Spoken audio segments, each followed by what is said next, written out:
Today on Locked On Rockies, have we seen the starting lineup and should we be worried about Kyle Freeland?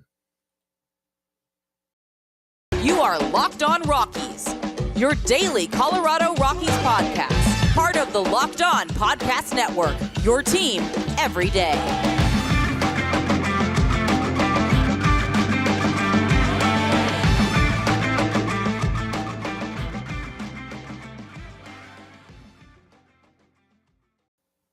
Rock on Rockies fans. Welcome into the Locked On Rockies podcast for today, the 24th day of March. I'm Paul Holden, your host of the Locked On Rockies podcast, your Rockies fan extraordinaire, covering the Rockies here for the Locked On Podcast Network and working on the airwaves and sometimes on the Seattle Mariners radio boards here in the Pacific Northwest. Been loving the Rockies all 27 years of my life. Almost been covering the team for a year here on the Locked On Rockies podcast. But we got lots to talk about in terms of Colorado Rockies baseball. But we thank you for making Locked On Rockies your first listen of the day. We might have seen the lineup. Have we seen the starting lineup for the Colorado Rockies in 2022, as we saw in a couple of spring training games this week? Or is it still time to tweak, time to mess around with things? Plus, the Rockies reach arbitration numbers with a lot of players, but one of them is not Kyle Freeland. And that is something I think worth talking about. So we're going to talk spring training ball, talk lineup, and talk Kyle Freeland on the show today. So let's start out with spring training so far. The Rockies have seen some, they haven't won their last two games, but I'm not going to really, I don't care about the scores, folks. Let's be completely honest. The big takeaways so far from the spring are the fact that the Rockies might have compiled and come together with the lineup that will be leading this team for 2022. And I think there's some really interesting assets to that as well. And that includes a Charlie Blackmon leadoff. That includes a Connor Joe in the mix, getting some hacks in as well, which I like to see. So let me first say that the Rockies have lost their last two spring training games, 7-4 and 8-4. But like I said, we got a good look at the lineup. Kyle Freeland did look pretty sharp on the mound there to start, but then things kind of got away towards the end. But it didn't help that there was that first initial warning sign of Jose Iglesias came in that game as well. Those double plays have to happen. The Rockies have always been good at turning double plays. The Rockies have had stellar infield defense. And it's spring. It's early.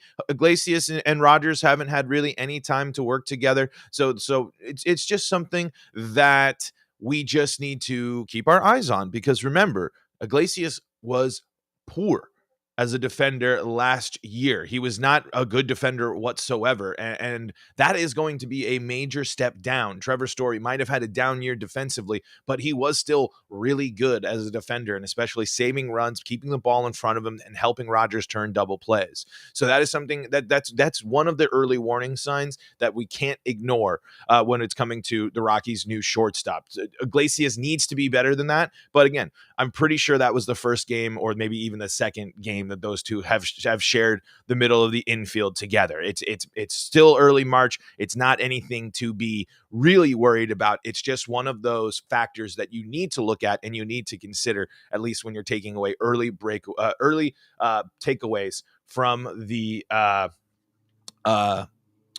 spring training games. Again, it's just because that's what's going. What we saw in that inning against the Angels is what will happen at home. An error, a missed opportunity on a double play, and a team that has offensive firepower like the Angels, they will turn it. They will take that advantage of that opportunity, especially at Coors, and turn it into runs. Devin in the chat says, would rather have Jose and Rogers make their mistakes now than later. Absolutely. And again, early spring. Totally, the grain of salt is a massive one to take there. It's just when we're looking for those takeaways, especially from these losses, that's something we have to keep our eyes on because of the worrisome trend of last year. Again, not getting too far ahead of ourselves.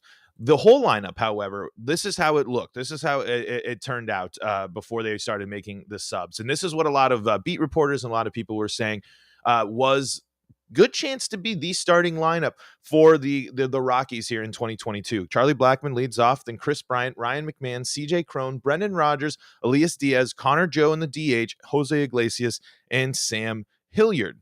Now, Hilliard is probably going to be, can be probably exchanged with other things, but he put some nice pop into the ball, which was great to see. I mean, and the Denver Post has an article. I haven't read it yet, but they are talking about Sam Hilliard, and if he has that offensive breakout that he's possible, they will have a nice power hitting center fielder. It's just a matter of how well will that defense go too. I like we talked about on the pod before, I want the Rockies center fielder to be a good hitter and a great defender. I think that's going to be the big X factor that the Rockies fans should be looking for one of those center field options to set themselves apart. If they can provide on both sides of the ball, that's going to be massive.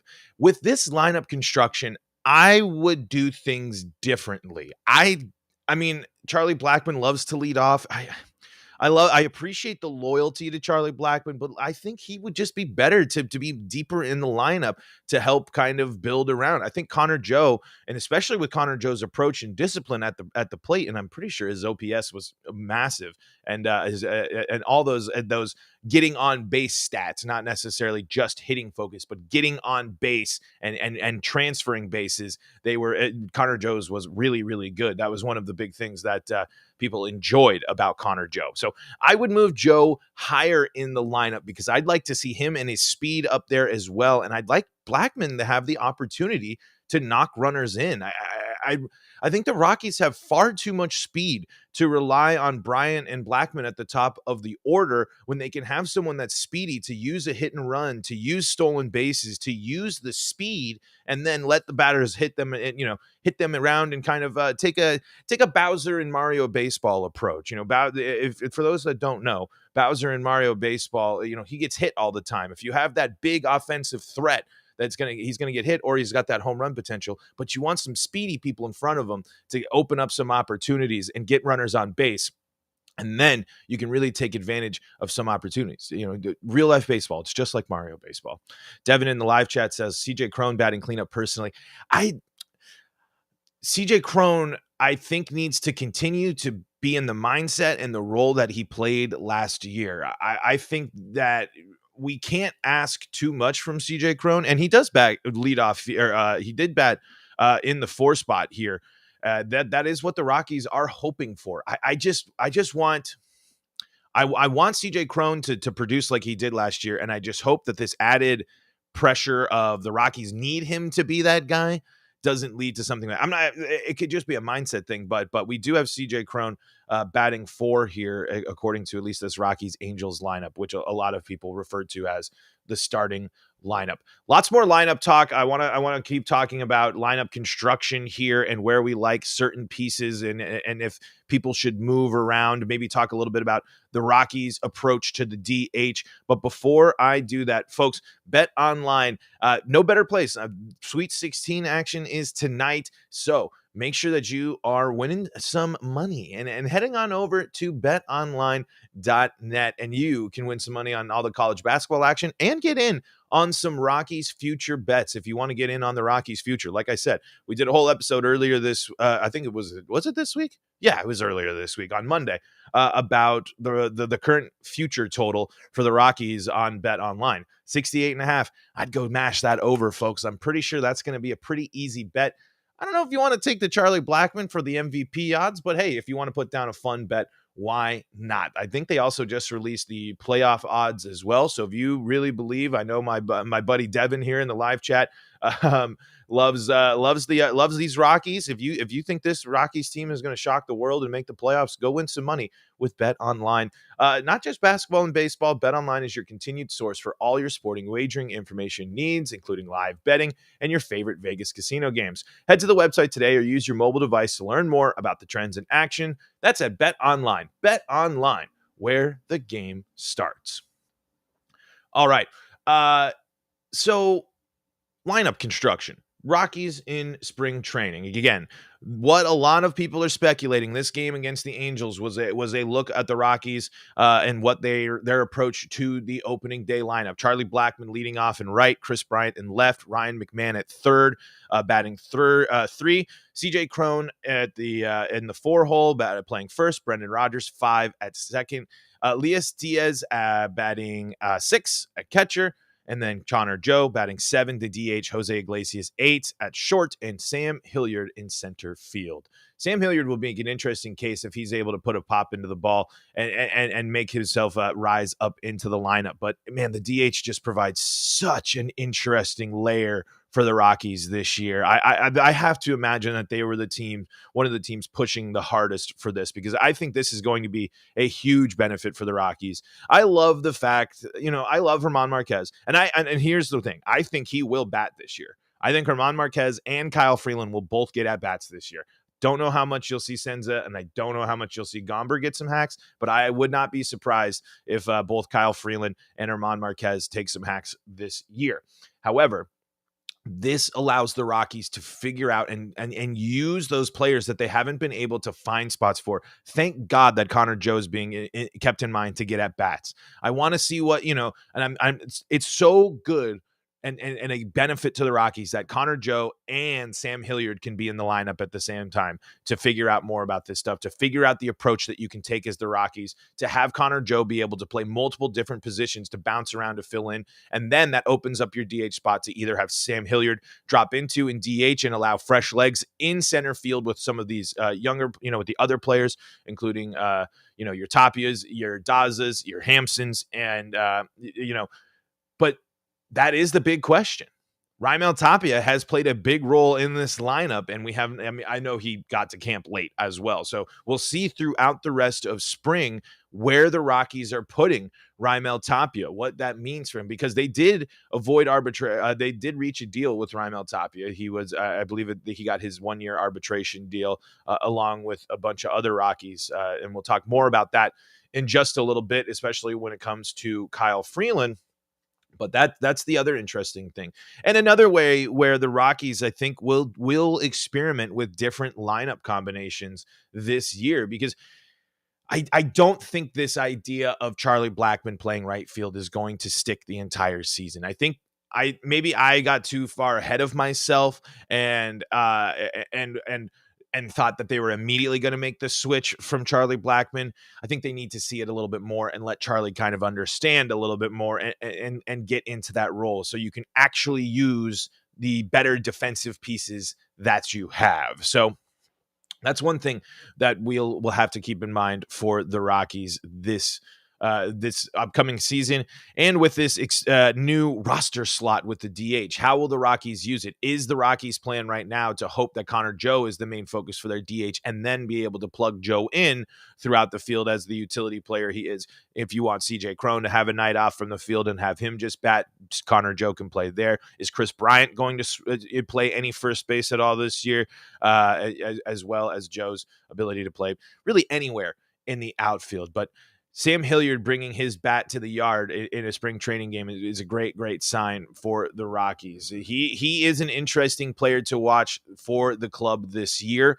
They are going to be he is going to be a player that really needs to make a splash, to make an impact this year, to prove and demonstrate that he is the one that should be leading the outfield. Every single one of the Rockies' younger outfielders, basically the ones that will play center field, as the Rockies have Bryant in left and right now Charlie Blackmon in right, and that seems to be where they want to stick. Every single one of those players that is a candidate for the Rockies center field position needs to make a bigger impact. And that impact has to be something that will actually kind of provide a bigger X factor. For me, if to get Raimel Tapia back in the lineup, that ground ball rate has to be cut, because if that ground ball rate is cut, and that means more line drives and Raimel is hitting the ball as that he's capable of when he gets it in the air, and he's taking the best in the game yard and hitting beautiful doubles in the gap and uses his speed, that's interesting. If Sam Hilliard can be the power hitting good defending center fielder. I think that's what the Rockies are really hoping for, to have Sam Hilliard's bat develop into something with some thump and plays a good defense. Can Jonathan Daza hit? I mean, because you would love that speed and that defensive ability from Daza, but I would say Daza is the one who's got to be most worried about getting playing time. And then, of course, you also have Garrett Hampson, who's been playing every position and bouncing around for the Rockies and trying to make his big impact here for a few years as well. My money is on you'll see a lot of Raimel Tapia, and you'll see a lot of Sam Hilliard and then Connor Joe if he's not DHing. I think Connor Joe they are trying to use in other positions. Connor Joe will DH if Blackmon and Bryant are all in the lineup in the field. Joe will DH, and then if Brian has an off day, Blackmon has an off day, or Blackmon's going to play the DH, Joe can go and fill around there, especially as well as CJ Cron. I would imagine the Rockies' plan is to have Connor Joe DH and then fill those corner infields for day offs or when either one of those. Because I wouldn't be surprised if we see Bryant swap into the DH a couple of times this season just to keep him out of the field a couple of times. Because why not? You have this surplus of outfielders. You might as well use them on a Sunday, on a couple of times when you're in the thick of the season. You have these pieces. You might as well take advantage and keep your big bat in the lineup in Chris Bryant. But hey, let's not have him play 7 days in the outfield. Let's have him go out and let's have him DH a couple of, a day, and then before the off day, and he can have a day where he just takes some hacks into the off day. And that seems like a better approach. And it seems like the approach to have with Charlie Blackmon as well. And Connor Joe, I think, is going to be the perfect type of player to fit in and take over, because he fits that role that Bryant and Blackmon are currently playing in the lineup as constructed. That 1-2 spot. I think Connor Joe, he's deeper in the lineup now, but Connor Joe definitely can lead off, definitely can hit second. I would like to maybe see if Ryan McMahon gets going a little bit, to see him up in that 3 slot maybe before, to help out with that padding. Maybe drop Chris Bryant to the 3 and have Ryan McMahon in the 2 as well. If we can see some of that offensive improvement from Rymac that we're hoping to get. There's a lot of interesting things. The wrinkle that the DH adds for the Colorado Rockies this season is very interesting, because it does open up a good avenue for more playing time than the Rockies have had in the past. I think they have not only been hesitant to get some of their young players and or utility players or players that need more reps, i.e. Brandon Rodgers. It took a while for example. Now the Rockies have an opportunity to keep these players in the game and keep them active. I think that's important too. To know that you are most likely going to play a role in the Rockies lineup is good for the mentality, good for the repetition, and good for players to stay in rhythm. Devin in the live chat says, as much as I love Charlie, he can't play the outfield anymore. I hope and pray he's the primary DH, and I hope Coach Bud puts his foot down on that. I think this is something the Rockies will start the season with Charlie Blackmon in right, and then as they realize that this isn't the right move, and Charlie Blackmon realizes that for him to best benefit the team is to be a DH, that'll be a shift. However, he's played right field forever. He's arguably I know Chris Bryant is the new face for the big signing, but let's be real here. Most Rockies fans, even my girlfriend who only knows the Rockies vicariously through me, knows who Charlie Blackmon is. And so I appreciate that the Rockies are honoring and valuing a player like Charlie Blackmon and his significance, but the DH is literally made for someone like him right now in his position. He can, and it's not to say that just because he's the primary DH doesn't mean he's never going to play the outfield. That's not true. Of course he's going to play in the field. There's 162 games. Sometimes you got double headers, So the fact of the matter is, it just, the Rockies have to sit there and say, if they commit to Charlie Blackmon in right field, what are they going to do with all these outfield pieces as the season goes on? I had a good talk with Sully yesterday that you heard. It is good to keep that depth right now at the beginning of the season and through spring. We don't need to make the Rockies don't necessarily need to make a move right this second, But if you're getting close to the deadline, you're getting into June or something like that, and you really are struggling to find these ways, and Charlie Blackmon's swinging a good bat, but the defense isn't there, but you'd really like to see more from your players, Blackmon has to be ready to embrace that DH role so the Rockies can see what they want to do with the pieces that they have in the outfield and really formulate and be able to come up with their plan of attack so they can go out and make a move at the trade deadline or during the season with a package of players that will be a benefit. Because it doesn't help the Rockies to keep all of these outfielders and signing Chris Bryant and to keep Charlie Blackmon there in the long run, because you need to figure out who's going to be your outfield of now to make room for in 3 to 5 years when Benny Montgomery and Zach Veen are ready to come up, with Bryant still going to be there. Most likely Charlie Blackmon retired, you would imagine at that point. I don't know. Charlie Blackmon hasn't hinted at that, but you would just assume that in 5 years from now, if Charlie Blackmon is still playing right field for the Rockies, that would be very impressive. But you can figure out what is the outfield you want to stick with, and then you can get your players that your utility, your bench players, a better understanding and a better idea of their role and their responsibilities on the team, especially moving forward. Even if you find yourself in a somewhat competitive spot, I think having your players understand and embrace the roles that they need to play to help the team win is a good idea. And how you get there is a difficult one. But I think the Rockies are just seeing where Charlie Blackmon is at to start the season, and then they can adjust from there because they do have the pieces to move around. And at the end of the day, Charlie Blackmon can DH, and I don't think he's going to be that upset about it. I mean, I don't know, but I am simply going to just speculate at the fact that if becoming a DH helps Charlie Blackmon get into an offensive rhythm that he has missed, or he just felt he has not had in a bit, I think that's going to be a much better benefit to him and the Rockies than having him try to continue to play right field and manage maybe an offense that isn't up to his snuff or up to his standards. Now that's a what if situation, of course, but Blackmon to DH has to happen at some point this season. Let's shift gears here real quick. And we're going to talk about the Kyle Freeland situation. It's not really much of a situation, but it is the fact that Kyle Freeland does not get a contract done with the Rockies. I got another question here in the live chat here. Dylan asks, do you think Blackmon should get traded? And if so, do you think he has good value? Charlie Blackmon's trade value has increased because of the universal DH. As of last year, no one would trade for Charlie Blackmon to be a right fielder. Other teams wouldn't play Charlie Blackmon in right field. They would have him DH. If they traded for him, Charlie Blackmon's primary role on their team would be to hit for them. And so in this instance, I don't necessarily think trading Charlie Blackmon is the best way to go if you have these other outfielders that you're not quite sure.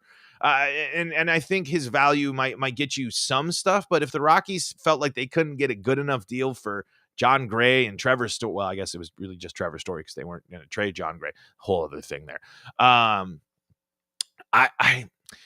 don't think so. I don't think the Rockies would trade Charlie Blackmon either. I think the Rockies love Charlie Blackmon. I think they love having the big bearded mountain man fishing guy who has a carefree approach to the game of baseball that loves Colorado Rockies baseball through and through.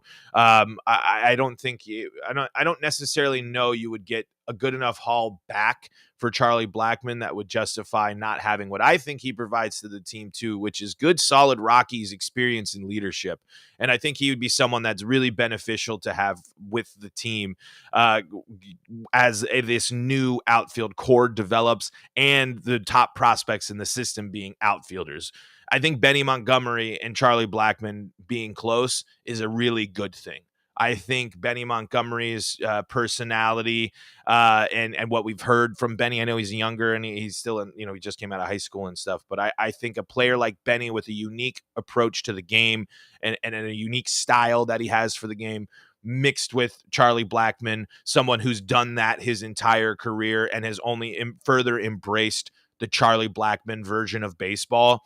I just don't I don't think the Rockies would move on from that when you instead could package a Daza Tapia Hampson deal for a good couple of, for a reliever and a draft pick maybe. I think there's better moves that the Rockies can make than trading Charlie Blackmon, because I think you could get better value without giving up too much. And I think Charlie Blackmon can provide a nice thump too if he can swing it for this Rockies team. If Charlie Blackmon, if we're not relying on Charlie Blackmon to hit home runs, but instead have him hitting in the gaps and trying to drive the ball into the alleyways, that's going to be a better benefit, I think, for the Rockies than trying to see what people would want for 2022 Charlie Blackmon. The time to trade Charlie Blackmon was like 3 to 4 years ago in his prime. After he had those really good seasons, if you were going to move on from Charlie Blackmon, which the Rockies shouldn't have, because they were building up a contender and Charlie Blackmon was a key contributor. I just think that the Rockies wouldn't move on from Charlie Blackmon right now. I just don't think. I don't think if they were picky on what Story was getting, or the offers they got for Trevor Story at the deadline, I can't imagine what they would be asking for Charlie Blackmon. And I think most teams would not want to give up what the Rockies would want to receive for Charlie Blackmon. I mean, an absolute fan favorite. Those others, all the other moves and the star players situations that we've seen are unfortunate, but the Rockies and the Rockies brand love Charlie Blackmon. So I would be shocked if Blackmon is moved before a package of the utility players and maybe some of the other outfield prospects. Or, do the Rockies need third base prospects in the system right now with Ryan McMahon playing for the next, foreseeable for the next 6 years? It's, that those type of questions are more interesting, I think, and more of a factor than the trade for Charlie Blackmon. But let's just quickly talk about Kyle Freeland. We're going to head over to MLB.com. Thomas Harding. Freeland takes mound amid contract buzz before his 3-inning 2022 spring training debut Tuesday in the Rockies' 7-4 loss to the Angels. Left-hander Kyle Freeland's cell phone was part of his uniform. But even after the outing, when a mishap between second baseman Brendan Rodgers and shortstop Jose Iglesias negated a potential double play, Freeland looked at that same phone. "I've got nothing," he said. Tuesday was the deadline for clubs and salary arbitration eligible players to exchange figures. Right around the time Freeland was saying that there was no news, the Rockies announced they had reached one-year deals with all their arbitration eligible players except for Freeland. On Tuesday, the Rockies locked up third baseman Ryan McMahon on a 6-year, $7 million contract extension, and Colorado also has interest in a long-term deal for Freeland, who is in the third year of his 4 years of arbitration eligibility. Freeland and the club can continue to negotiate until a potential arbitration hearing, when a panel will assign either his request or the team's offer. However, clubs often stop negotiating if an agreement isn't reached by the deadline for trading figures. Freeland, 28, has said all spring that he'll push business aside and concentrate on the season. To that end, Freeland relied heavily on a new forkballish changeup that he used about 10 times Tuesday. Plenty more about the forkball there if you want to go read that, which will be interesting. I love the idea of Kyle Freeland adding a new pitch into the mix. I think that's going to be something exciting. And I'm encouraged by that article to hear that the Rockies want a long-term deal for Kyle Freeland. I think this is, again, another situation, just like I thought with John Gray, where are they Cy Youngs? Are they going to be the top of the class? Are they going to lead the league and everything? No, but they are pitchers that I am really confident in taking the mound for the Colorado Rockies, both home and away. Do I want more consistency from Kyle Freeland? Yes, but it's also that you can't ask that from everyone. And you can't ask your back half of your rotation to be you want them to be great. Sure. And I think Kyle Freeland is a great pitcher. When he's on, he's electric. And he's not as consistent as I like. But that's why he is on the back half of the rotation. I think German Marquez and Antonio Senzatella are a little more consistent pitchers. However, I think Kyle Freeland, when he's on, he's a stud. I'm a big Kyle Freeland guy. I got put on the Rockies broadcast. That was the first time I got on a Rockies broadcast, was talking about Kyle Freeland. I love the fact that the Rockies have a pitcher from Colorado. I love the fact that he embraces Colorado, and I love the fact that he's from there, and I love what he does for the community. I think Kyle Freeland is a slam dunk, should re-sign, extend, and have him pitch the bulk of his career here. and at least and contribute to what you, if you think that, if you're, by extending the players that you have, your Senzas, your Diaz's, your Crones, your Marquez before, I know it's different GM, Freeland should be a part of that. Just like I think John Gray should be a part of that. I think the Rockies losing John Gray will be, with the addition of Bryant, will be a bigger deal than losing Trevor Story, because Chris Bryant should, as his role is, have to, make up for the stuff that we lost in Trevor Story. But having someone who likes to pitch, who's figured out pitching and is good enough and consistent enough in pitching for the Rockies, I think has been something that they didn't take lightly. I mean, the Rockies have loved this rotation for a long, long time. So again, that's why to me the losing John Gray was an issue, and I don't want to see the Rockies go down that same path with Kyle Freeland. I'm encouraged by them being a part on arbitration numbers. It's just something that you got to see. Hopefully the Rockies aren't undervaluing Kyle Freeland. That's what you're worried about there. But arbitration, I think, is a little more complicated. It's kind of a sticky situation, and it's kind of not as interesting when you can just, in Kyle Freeland's case, I'm sure he will take the money. And if the Rockies have already engaged or said, like in Harding's piece, that they want to extend Freeland long-term, then you can pick up the business side of the conversation later. Didn't work out on the John Gray side, as we saw. It doesn't always work out that way, but it is at least encouraging that the Rockies are wanting to take a long-term approach for Kyle Freeland, because why not? I just don't think that's not where the Rockies issue has been. And you can reassess and relook at that and reconfigure your rotation. But Freeland just adds so much, not only as a starter, but maybe down the line, if he develops new pitches, could be an interesting person out of the bullpen if his starting career it doesn't pan out, which it already has. So that's not really a fair thing to say. I'm just kind of looking big picture here. But Kyle Freeland, being a Colorado guy who's very involved in the Colorado community, who loves pitching here, who's fired up, I mean, he is a Rocky. I mean, again, it's just a player that I think has bought in to Rockies baseball. As frustrating as it has been, Rockies baseball has been a part of Freeland's life, his whole life. I don't know how much of he was a Rockies fan growing up, but he knows about the Rockies. He's been around the Rockies, and I just think I'm really hoping that the Rockies do some stuff to keep him there.